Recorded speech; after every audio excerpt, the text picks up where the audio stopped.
Here we are with my old friend, colleague and Hall of Famer, Steve Flink. And what was the upset of the day? Maybe Simona Halep? I would say so, Ubaldo. Beaten by the world number 116, the qualifier, 23-year-old American Taylor Townsend, left-hander, serve and volley. Ubaldo, she came to the net 106 times, won 64 of those points. And we haven't seen anything like this in a long time. Martina Navratilova, yes, maybe. Yes, another lefty. Yeah, another Good comparison. lefty. 61 serve and volley out of those 106. That's right. And she'd come in behind very aggressive returns. This was not chip and charge. This was hit and charge. Yeah. So she really played. She really had Simona unsettled. But it was a great final set. Simona easy first set, 6-2. Townsend second set, 6-3. Then in the third set, Townsend served for the match, and she had double match point. Double faulted, Simona passed her, broke back, and then Simona 2 games later in the 12th game at 6-5, actually with Townsend serving 5-6, she has a match point. Halep misses a forehand return. They go to the tiebreak. It goes to 4 points all, and then from there, it was all Townsend. She won 3 points in a row. 1 error from Simona, and then 2 great serve and volley points from Townsend to close it out. How do you have all those points in your head? Because I'm a little bit warped. I carry around very strange things in my head. Tennis, nothing else. I can't talk about anything else. Okay. But can you talk also about Kvitova losing to Petkovic? I mean, a girl who seemed to be not anymore too competitive, and now she's back too. Yeah, I don't know what to try. I didn't see that much of that match, but it was surprising because these days you would definitely expect Kvitova to come through in a match like that. But Petkovic is a really wily veteran, and I think she maybe had one of her best days in a long time. Okay, let's talk about the men's now. Sure. And we have Rafa Nadal who's going forward without playing.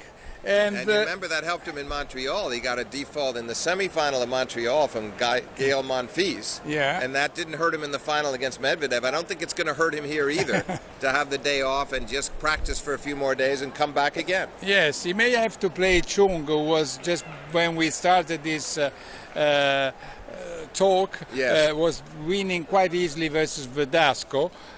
But I'm happy that Chung is back. No? I am too. We saw him play so great in Australia when he beat Djokovic, and not this year, but a year ago. And we haven't seen enough from him since on that level. Yeah. Good win over Escobedo in the first round, and now it looks like he's going to win again. Yeah, well, it's not over yet. The match, anything can still happen. Right. But what I was impressed is also that nobody seemed to care too much about John Isner, and in my opinion, John Isner is the most dangerous opponent in the Nadal section.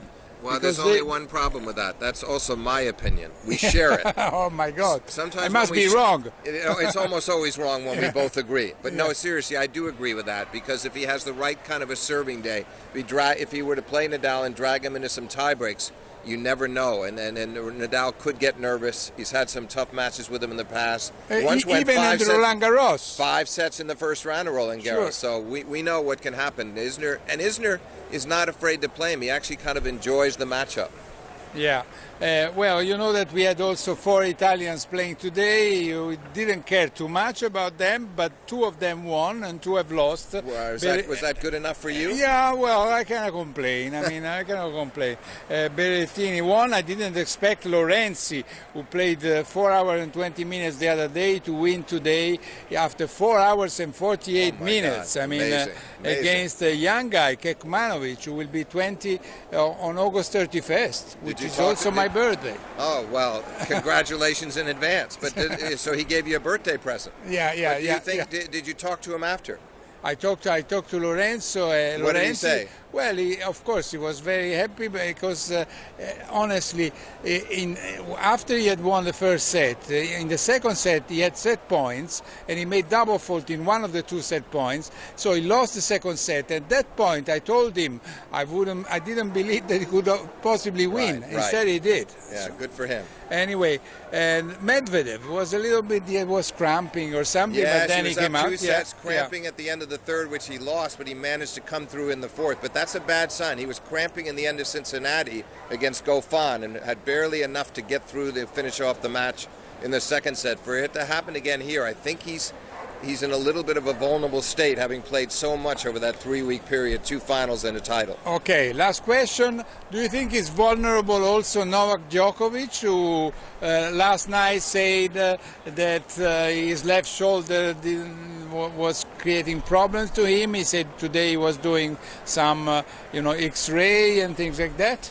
I think he was pretty worried about it, and he had a weird second set where he was down 3-love, 2 breaks, won 5 games in a row, lost his serve again, finally won in a tiebreak and pulled away in the third. But he was definitely concerned about it, and I would be if I were him too. The trainer was out there working on it. Maybe by tomorrow, you have to hope for his sake that he's back closer to 100% physically. Yeah, because if not, he wouldn't be anymore the number 1 favorite of this tournament if he was sick. And also, you just don't want him losing for that reason. You want him healthy, and if somebody beats him fair and square, fine. But you hate to see it hit during a major tournament like this.